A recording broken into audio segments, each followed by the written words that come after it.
안녕하세요 여러분들, 반갑습니다. 집합건물 해결사 멘토 전현진입니다. 여러분들 오늘 하루 잘 보내셨죠? 여러분들 오늘은 조금 더 좀 현실적인 부분을 좀 말씀을 좀 하나 드리고, 또 집합건물 그 소유 및 관리에 관한 법률 부분에 대해서 계속해서 오늘 또 개정한 그 부분 좀 말씀을 좀 드릴게요. 그 원칙적인 현실적인 부분인데, 여러분들이 그 소유주분들 여러분들께 오늘 좀 말씀을 좀 드릴까 합니다. 여러분들께서 이렇게 집합 건물 같은 경우를 상가든 오피스텔이든 여러분들 호텔이든 이렇게 사실 거 아닙니까? 그렇죠? 그러면은 거기에 대한 여러분들 그 가치가 어느 정도 되는지를 여러분들이 좀 살펴볼 필요가 있거든요. 그래서 그 부분에 대해서 오늘 그 가치, 원칙적인 부분, 그 어떤 투자를 했을 때 그 본질적인 가치는 어느 정도 되는가를 여러분들이 정확하게 예측하자라고 하는 부분입니다. 그걸 조금 좀 제가 아마 이해를 하실 수도 있고 못할 수도 있는데, 못하는 여러분 만약에 계시면은 또 다음에 아마 언젠가는 한번 질문을 하시든지 아니면 시중에 한번 서적을 좀 참고하셔도 좀 좋을 것 같고요. 우리가 건물 같은 경우는 있죠. 보통 우리가 내용 연수는 40년 보는데 거기 플러스 마이너스 25% 보기 때문에 여러분들 30년이라고 건물의 내용 연수를 보시면 됩니다. 그러면은 예를 들어서 있죠. 여러분들이 이렇게 또 볼 수 있거든요. 만약에 한 달에 월세를 갖다가 여러분들이 200만원씩 받는다고 해보죠, 여러분들. 월세 200만원씩 받는다면 부가세 빼고 말하는 겁니다. 그러면은 여러분들이 1년에 그러면 2,400만원을 지금 받잖아요. 그쵸? 그럼 2,400만원을 여러분들이 지금 받게 되는데, 그런데 은행의 연이율은 여러분들 이율이 얼마 정도 되느냐 하면 그게 많지가 않죠. 3%만 돼도 아주 많은 건데, 오늘이 며칠입니까? 제가 요즘 날짜도 모를 정도로 죄송합니다. 오늘 2월 10일이네요, 보니까. 오늘 제가 신문을 보니까 하나은행에서 5.01%짜리 그것도 온라인으로 이렇게 예금을 했을 때 은행의 연이율 5.01% 가장 높은 연이율을 준다고 해서 거기에 뭐 사람들이 엄청 많이 몰렸다고 하더라고요. 그래서 우리가 은행의 연이율이 3%도 거의 안 되죠. 그렇죠? 지금 현재 사항은 그렇잖아요. 그렇죠? 근데 만약에 3%가 여러분들이 우리가 지금 된다라고 가정을 해본다면은 1년 뒤에 우리가 2,400만 원을 지금 받잖아요. 그렇죠? 그러면 현재 가치로 옮길 때는 1.03분의 2,400만 원 이렇게 지금 들어가고요. 또 2년 뒤에 또 1년 지나고 나서 그 다음에 또 2,400만 원 받잖아요. 그렇죠? 그거는 2년 뒤에, 그러니까 1년 동안 2,400만 원을 수익을 내고 또 내년 되면 또 1년 동안 수익을 내고 이런 거잖아요. 그러면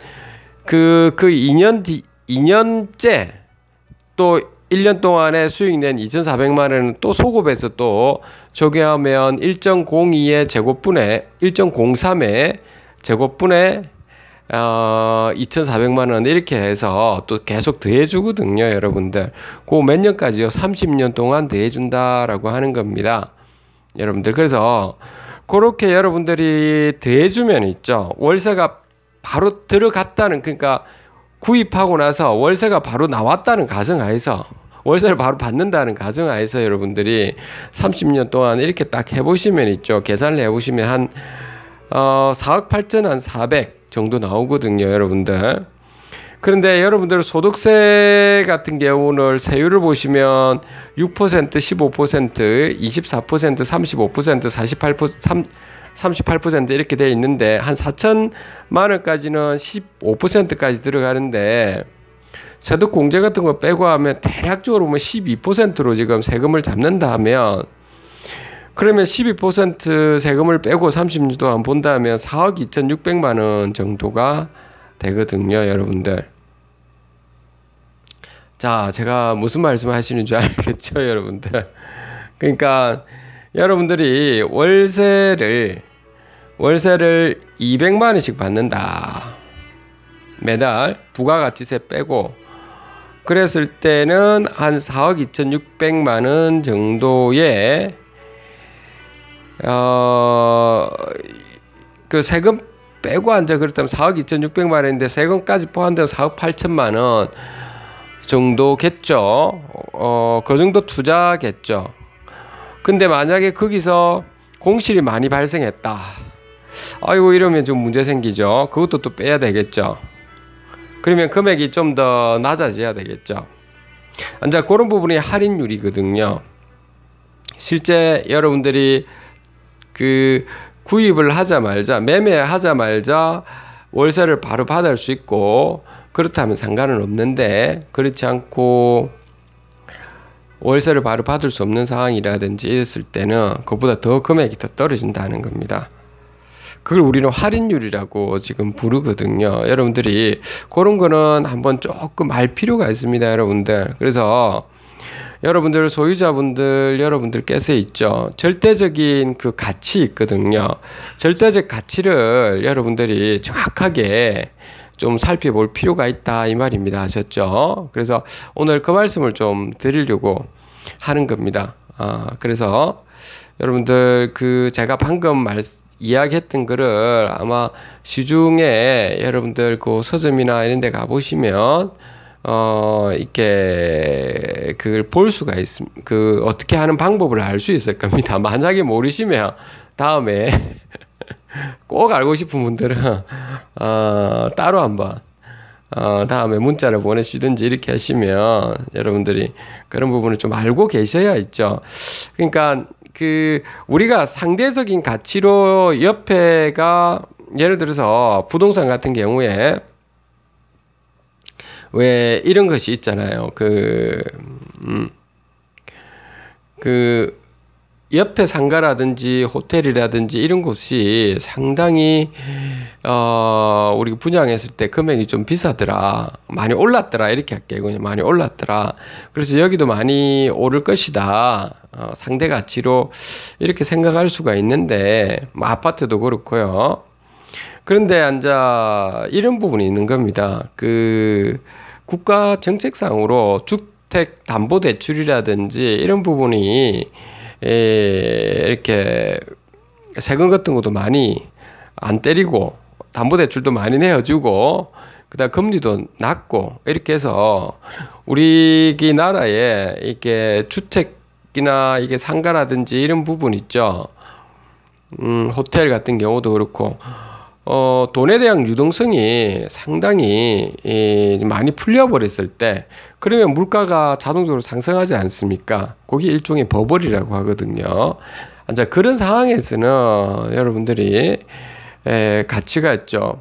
아까 말했던 제가 절대적 가치로 이렇게 보는 부분이거든요. 그 절대적 가치보다도 훨씬 더 높이 우리가 매수를 하는 경우도 있죠. 그렇죠, 여러분들. 전반적으로 그쪽 다 비싸니까요. 그런 경우는 있는데, 근데 그거는 이제 버블이 발생했을 때고, 그리고 버블이 아니었을 때는 우리가 절대적 가치로 여러분들이 딱 보시면 되는 겁니다. 아까 제가 말씀한 그걸 다시 한번 잘 보셔가지고 그렇게 계산을 하는 방법이 있거든요. 그 등비수열을 조금 아시면 그 좀 좋습니다. 수학을 한다 이런 게 아니고요. 제가 말씀은 우리가 여러분들 어릴 때부터 공부를 떠나가지고 이렇게 하실 때 돈에 대한 공부에서 계산도 중요하거든요. 돈 계산하는 거. 그러니까 어떤 사람 산수나 수학을 잘한다고 해서 돈에 관련된 이렇게 산수는 잘하는 경우가 많지가 않거든요. 그래서 여러분들은 한번 그 부분은 한번 필히 좀 아셨으면 좋겠다. 이제 이런 부분을 좀 말씀드리고 싶어서 그런 겁니다. 아셨죠? 건물에 대해서는 우리 30년 내역연수에서 그 계산하시면은 그렇게 나오기 때문에 그런 거 적정한 가격을 좀 살펴보시라라고 하는 거고요. 자, 오늘 어떤 부분이냐면 이제 좀 볼까요, 오늘. 저번 시간에 제가 어제 말씀드린 거가 수선 적립금에 대해서 말씀드렸죠. 새로 바뀐 부분 보는 겁니다. 오늘 이제 제24조 관리인의 선임 등 이렇게 나와 있는데 여기 한번 볼게요. 1항은 구분 소유자는 10인 이상일 때는 관리단을 대표하고 관리단의 사무를 집행할 관리인을 선임해야 한다. 당연히 선임해야 되죠. 관리인은 구분 소유자일 필요는 없으며, 그렇죠. 그러니까 여러분들 관리인이 되실 분들은 임차인 분들이나 소유자분들 누구라도 봉사하시고 싶은 분들이 하시면 되고, 제가 어제도 말씀드렸다시피 청렴서약서는 꼭 적으시고 서로가 그렇게 하셔야 됩니다, 여러분들. 그리고 굴림을 절대 하는 곳이 봉사하는 것이다 라고 하는 것이고요. 누가 해주면 좋지 않습니까? 누군가가 좀 바빠서 다들 못하는 거지. 그쵸? 근데 이상하게 자기가 꼭 해야 된다고 하면서 하시는 분들이 있거든요. 그러면서 자기가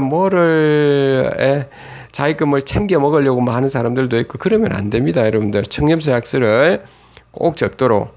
그리고 그 건물 전체 재산권 피해를 줬을 때는 그 2배 이상의 자기가 배상을 할 수 있도록 최소한 그 배상을 전부 다 할 수 있고, 민사상 형사상 책임을 반드시 지도록 그런 부분 문구도 반드시 넣고 사인을 하는 것이 기본입니다.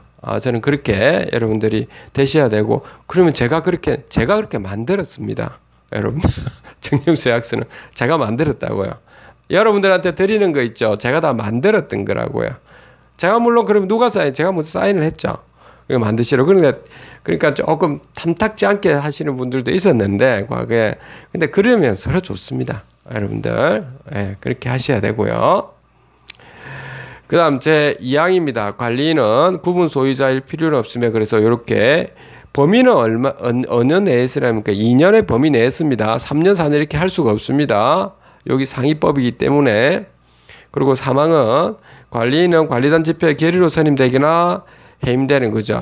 근데 규약으로 26조의 제3에 따른 관리위원회 계류로 선임되거나 해임되도록 하는 경우는 그에 따른다는데, 이런 경우 드물죠. 4분의 3 이상 규약의 동의를 받은 경우는 없기 때문에 여러분들 집회로서 선임되거나 해임하셔야 되고, 또 그렇게 하는 게 정상적인 거죠. 위원회 계류로 하는 거는 그건 잘못된 겁니다, 실제로는. 근데 이 규약으로 이렇게 해놨는데, 이런 부분은 왜 이 부분이 제가 볼 때는 좀 문제점이 있는 줄 아십니까, 여러분들? 여러분들이 좀 자칫 여러분들이 좀 잘못 알고 계신 분들이 좀 있을 것 같아요. 그런 겁니다. 여러분들도 아마 회사를 경영하고 계신 분, 경영을 말하는 겁니다. 법인을 만들어서 경영을 하고 계시는 분들이 있을 겁니다. 특히 여러분들 중소기업 이상이 되는 기업을 경영하고 계신 분들 아마 안 있겠습니까, 여러분들? 그런 부분은 여러분들 이제 실질로 영리법인을 만들어서 그 영리법인에 대한 대표이사부터 해서 이사, 그 각종 이제 감사라든지 이런 부분이 있어야 되죠. 그렇게 해서 우리가 거기에 따른 있죠, 직책에 따른 책임도 또 필요한 거고 이런 거지 않습니까? 그는 영리법인이라고, 그는 총유물이 아니거든요. 안 그렇겠습니까? 회사인데 무슨 총유물이 되겠습니까? 판매를 많이 한다든지 아니면 제조를 잘 해서 원가 관리를 잘 해가지고 어떻게 하면은 총 이윤을 많이 낼까? 이런 부분이지 않습니까? 그가 총 매출에 대한 총 비용을 뺀 우리 총 이윤을 많이 낼 수 있는가에 우리는 초점을 두는 것이 우리 법인, 영리법인에서 하고자 하는 추구 방향이죠, 우리가. 그래서 좀 헷갈리시는 분들이 이렇게 자꾸 이런 어떤 영리법인에 있는 주식회사에 있는 그런 이사라든지 이런 걸 자꾸 헷갈리게 하죠. 그건 상법에 나와 있는 거라서. 근데 우리가 하고 있는 이 집합건물 소유가는 법률은 총유물이라고 했잖아요. 그리고 매출이 있습니까, 없습니까? 우리 여기에 없죠, 여러분들. 오직 뭐가 있죠? 우리는 운영 비용만 들어가는 거죠. 그러니까 제가 건물을 효율화시켜야 된다, 이런 쪽이 많이 강조행구고 하기 때문에 매출이 되는 거요? 없죠. 딱 하나 잡수입 조금 있는 거 잡수입, 그런 거지. 우리가 진짜 상품을 만들어서 회사처럼 이런 것이 아니잖아요. 또 새로운 아이디어를 내가지고 그 상품 만들어서 매출을 많이 내고 그걸 당기순이익을 많이 한자 적립하면 유보금대로 적립했다가 차후에 또 그 주식회사 같은 경우도 우리 총회를 하잖아요. 그렇죠? 총회를 해가지고 새로운 사업 모델도 만들어서 그 투자를 하고 아니면 유상증자를 할 수도 있고 뭐 여러 가지 방법들이 있죠. 상법상에 나와 있는. 그렇지만 우리가 집합금으로 그렇지가 않다는 겁니다. 우리가 매출을 가지고 하는 게 아니라 각자가 우리 집합금 구분 소유자들은 각자의 어떤 사업이 있을 거고 하는 거고요. 단지 비용만 들어갈 뿐이고요. 여러분들이 아니면 임대 수입 목적으로 하시는 분들도 계실 거고 뭐 그런 거지. 뭐 여기 우리 회사처럼 이렇게 매출을 내 가지고 이렇게 상품 팔고 이런 게 아니잖아요. 하나의 독립된 하나의 어떤 목표를 잡아가지고 그런 곳이 아니라고. 전체다가 하나의 조직에서의 목표를 딱 잡아가 이런 게 아니라고요. 여러분들.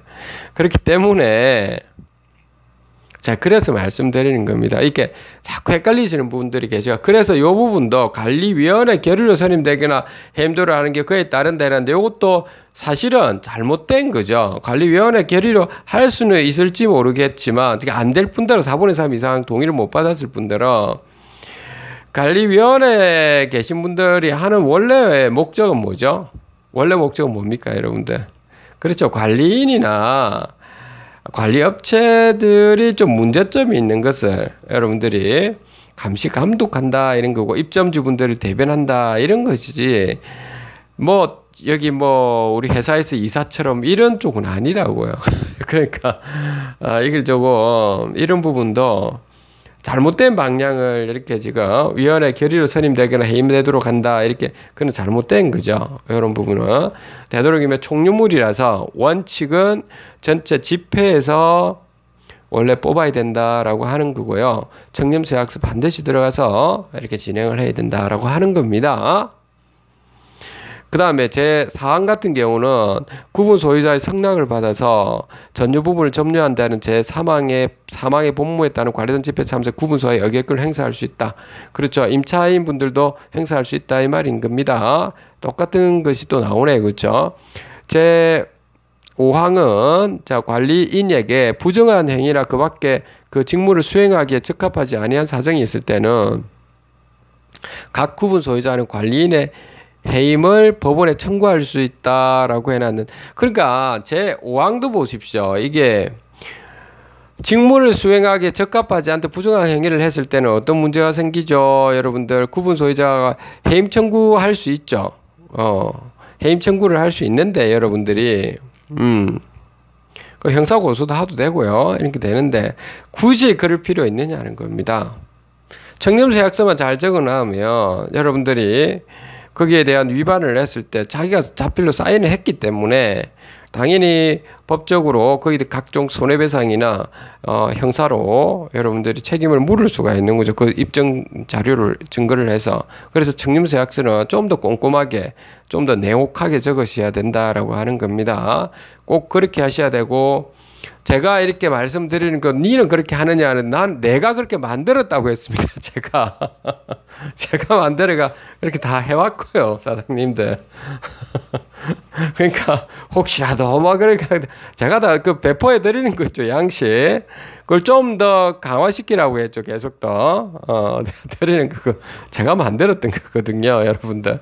다 그렇게 사인을 했었고 예전에 제가 초창기부터 그렇게 했었다고요. 그러니까 그때 당시에 좀 불만이 좀 있기는 했었습니다.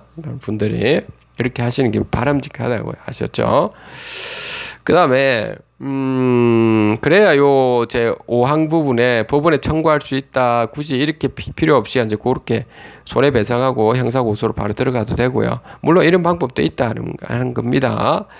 제 6항은 전유 부분에 50개 이상의 건물 관리인으로 선임된 자는 대통령령으로 정하는 바에 따라서 선임된 사실을 특별자치시장, 그다음 특별자치도지사, 시장, 군수 또는 자치구의 구청장에게 신고해야 한다 이렇게 놨죠.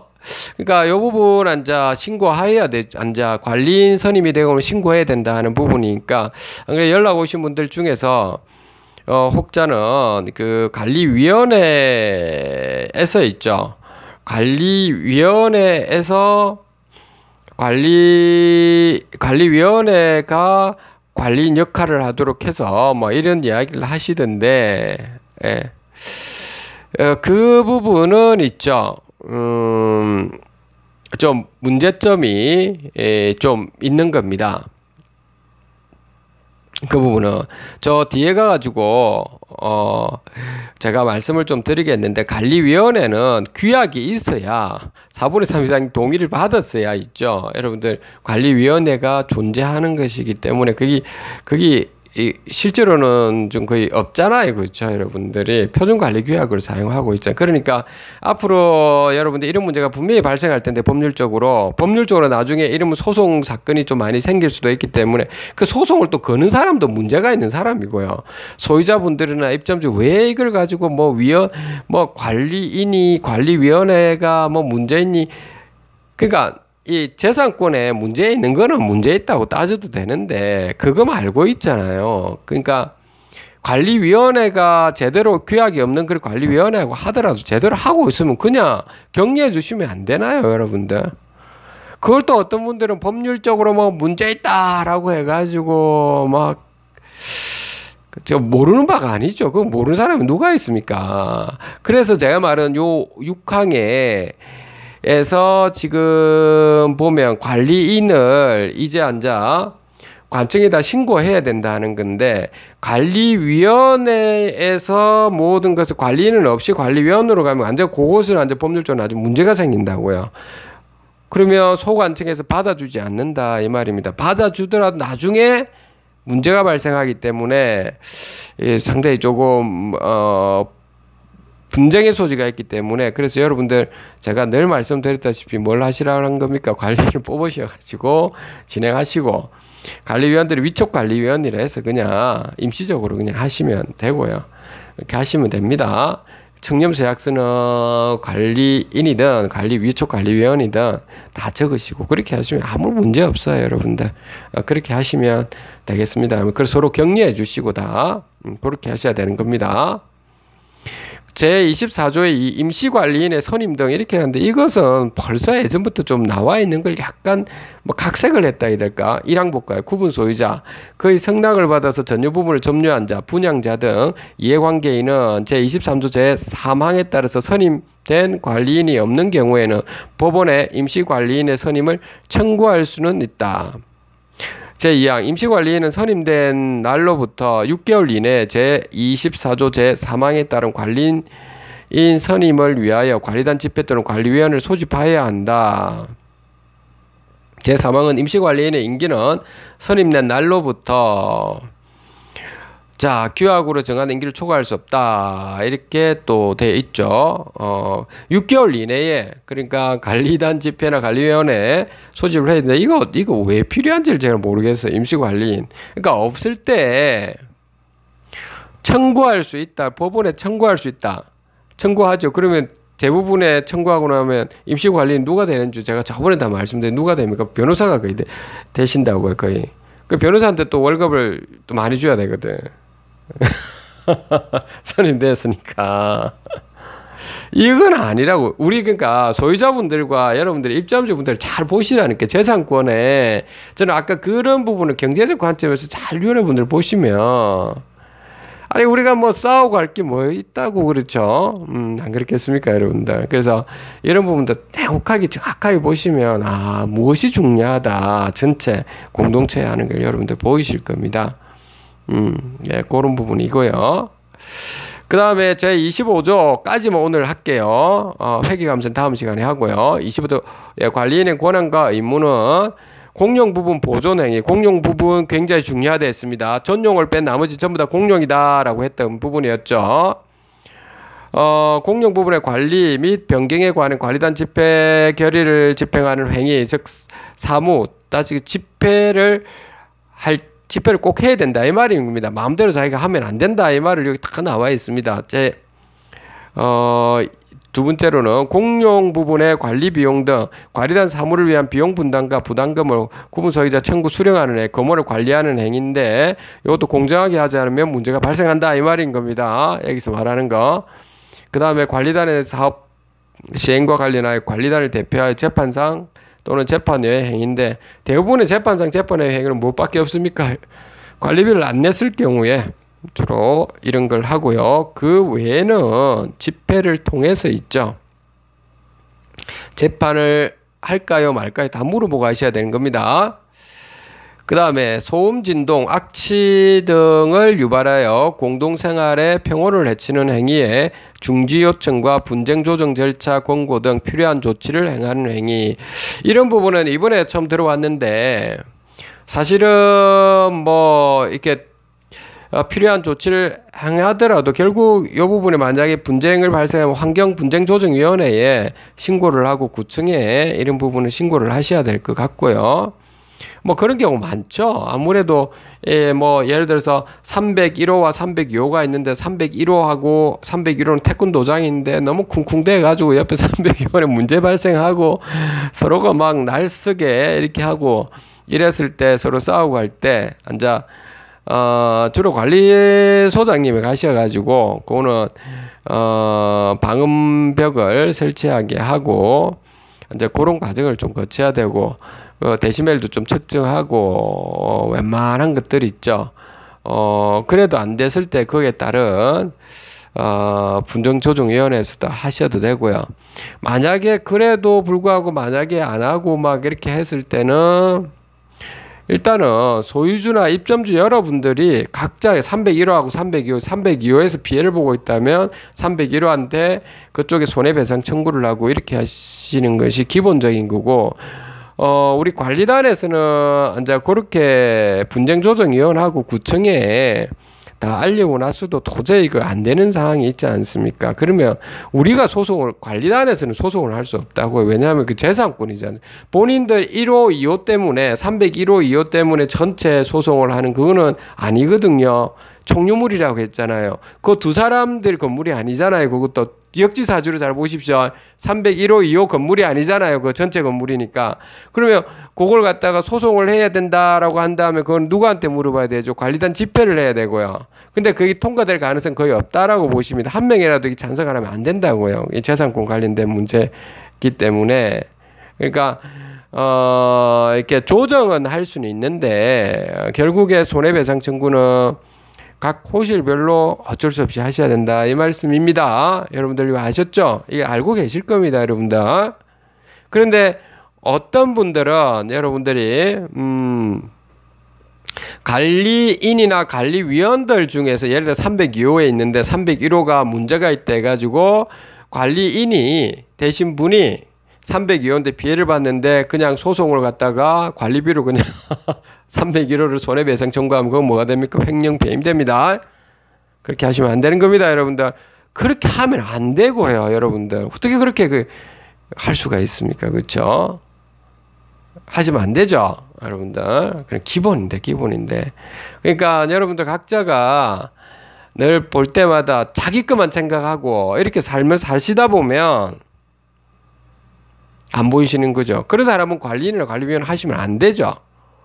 안 됩니다, 여러분들. 본인이 그걸 잘 아셔야 됩니다. 그 부분은. 아셨죠? 그렇게 하셔야 됩니다. 전체를 위해서는. 그 다음에 마지막에 또 뭐 있냐면 관리인의 대표권은 제한할 수가 있다라고 하는 거죠. 다만 이로써 선의의 제3자에게 대항할 수는 없다. 이런 부분도 나와 있네요. 오늘 여기까지인데요. 요거 새로 바뀐 부분인데, 그 대표권이라고 하는 거는 별로 없습니다. 공용 부분 보존 관리만 잘 하면 되는 거 뭐 별거 없다고요, 여러분들. 관리는 뭘 할 게 많다고, 이렇게 그래서 했는데, 절차에 맞춰서 꼭 해야 되는 거. 어제도 말씀드렸다시피, 수선 정리가 또 어떻게 해야 되고, 그래서 말씀을 드렸죠. 그런 걸 지시를 하면 되고요. 관리 업체한테, 직원한테, 그 소장한테 지시를 하고 그분들이 일을 하는 거죠. 월급 받는 것도 아닌데 우리는 그 지시만 잘하면 돼. 그 방향만 딱 잡고 어쨌든 우리가 입점주분들과 소유자분들의 재산권과 미래 가치 요한 좀 보자는 거. 미래 가치는 제가 뭐라는 거 아시겠죠? 내용 연수 부분 때문에 그런 겁니다, 여러분들. 잘 여러분들 관리를 하셔야 앞으로 좋아진다고요. 자, 그런 부분이시니까. 그리고 선의 제3자에 대항할 수 없다 이랬는데, 어떤 분들을 보면 관리인이라는 분이 말이죠. 재산권에 비해주면서, 어떤 뭐를 계약을 해버린다든지, 예, 그 공사권과 관련 없는 이상한 걸 계약을 하는 경우도 있고, 재산권에 비해주면서. 그러면은, 그 공사를 하는 그 업체 입장에서는 뭣도 모르고 그냥 계약을 했는데, 그분은 관리단을 상대로 해서 소송을 합니다. 그러면 우리 관리단에서는 누굴 상대로 해야 되죠? 그리고 관리인을 상대로 해서 구상권 청구를 다 소송을 하면 되는 겁니다. 그렇게 진행을 하는 겁니다. 하셨죠? 그렇게 하시는 거니까. 자, 오늘 요까지 여러분들 하고 또 다음 시간에 또 말씀을 좀 드리고 하는데, 오늘 요약하는 부분이 뭡니까? 오늘 원칙적인 부분. 여러분들의 건물의 가치를 정확하게 좀 내다볼 수 있으면 좋겠다. 그거는 수치적으로 좀 내다볼 수 있으면 좋겠고, 그 수치적으로 내다볼 때, 예를 들어서 소유자분 한 분이, 예를 들어서 어떤 호실을 하나 샀는데, 호실은 그 임대료가 예를 들어서 매달 200만 원씩 받는다. 부가세는 별도고, 그러면 1년에 2,400만 원이니까, 그런데 우리 은행의 연이율 3%라고 치더라도, 연이율 3% 치더라도, 여러분들 1년까지의 소득이기 때문에 그걸 갖다 소급해서 현재 가치로 옮기게 되면 1.03분에 2,400만 원 더하기, 또 2년차 됐을 때는 1.03의 제곱분에 2,400만 원, 이런 식으로 딱 해서 30년 동안 쭉 더해주면 된다는 겁니다. 이게 등비 수열로 해서 더해주는 겁니다. 그러면 약 4억 8천만 원 정도가 나오는데, 거기에서 세금 12%를 떼고 나면 4억 2천만 원 정도 이렇게 지금 된다고 하는 거죠. 거기 적정한 그 세금은 우리가 나가야 되니까. 그런데 공칠이라든지 이런 부분이 앞으로 들어가자마자 공칠도 없이 앞으로 계속 30년 동안 계속 공칠이 전혀 없을 것 같다면은 제가 말한 4억 8천만 원 정도의 시세로 사도 되는데, 그 정도 되는데, 근데 공실도 생길 것 같고, 또 주변 상황을 보니까 사람들도 별로 없고, 상가도 활성화가 안 될 것 같다면 그 할인율이라서 확 떨어져 버립니다. 확 떨어지니까 훨씬 낮은 가격으로 사셔야 되고요.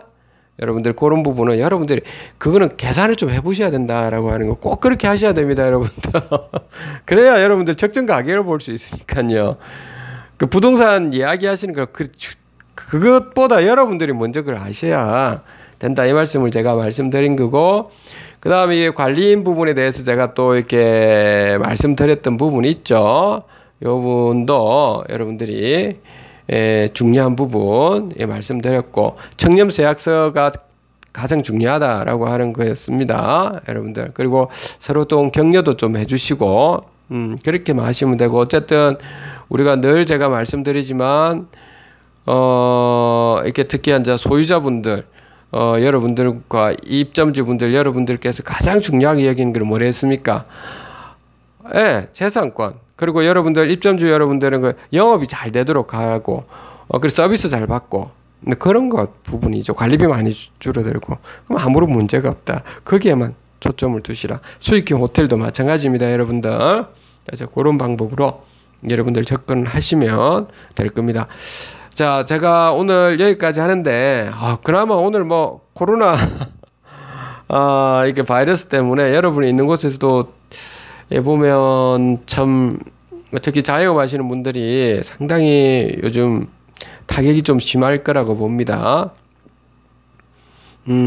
아마 한 달 정도 지나면 아마 좀 더 좋아지지 않을까 이렇게 보는데, 환자 조금 없어지고, 그나마 오늘 희소식이 하나 있었죠. 봉준호 감독이, 아카데미 4개 부분 상을 받았었죠. 아유, 그나마 우리나라에 지금 뭐가 뒤숭생숭해가지고, 예, 그랬는데, 그나마 그 희소식이라도 듣고 하니까 좀, 저는 좀 기분이 좋던데, 그 소식이 없었으면 우리가 좀 어땠을 뻔했습니까? 그래요, 여러분들. 오늘 여기까지 하도록 하고요. 여러분들 항상 늘 잘 지내시고, 여러분들 소유자분들과 입점주 여러분들은 같은 가족이다 생각하시고 서로 다독거려 주세요. 아셨죠? 요즘 세상에 죽에 깨는 것도 없습니다. 직원분들도 마찬가지고요. 직원분들에 대해서도 잘해 주시고 대신에 직원분들이 일을 잘 하셔야 되죠. 그러니까 남이 보나 안 보나 일 잘 하시고 친절하시고 열심히 하시고 이래야지 뭐하고 월급을 더 받으려고 뭐 이것도 뭐가 어떻다느니 해서 그런 사람들이 있거든요. 그런 사람들 채용하시면 안 되고 관리인이나 관리위원들도 내가 뭐 밖에 나가면 말이야 뭘 일을 할 수 있는데 이 봉사에가 돈 깨져 뭐 월급 봉사료 더 올리라 해서 그런 사람 그러면 안 되죠. 기본적으로 이 뭐 그런 자세를 가지고 있는 사람은 그거 하시면 안 됩니다. 그 사람은 물욕이 있는 사람이라고 늘 말씀을 제가 드렸잖아요. 자기 일을 하시는 분들이 자기 일이 있는 사람들이 하셔야지. 아이고 그렇지 않은 사람들이 뭐 하는 거 보면은 괜히 뭐 엉뚱한 거 막 그렇게 가 뭐 공사 뭐 자기 아시는 사람한테 공사해가 뭐 뒷거리 해갖고 이짓거리 하잖아요. 얼마나 추잡한 짓을 합니까, 그렇죠? 자, 오늘 여기까지 하도록 하겠습니다. 우리 또 내일 뵙겠습니다. 감사합니다, 여러분들.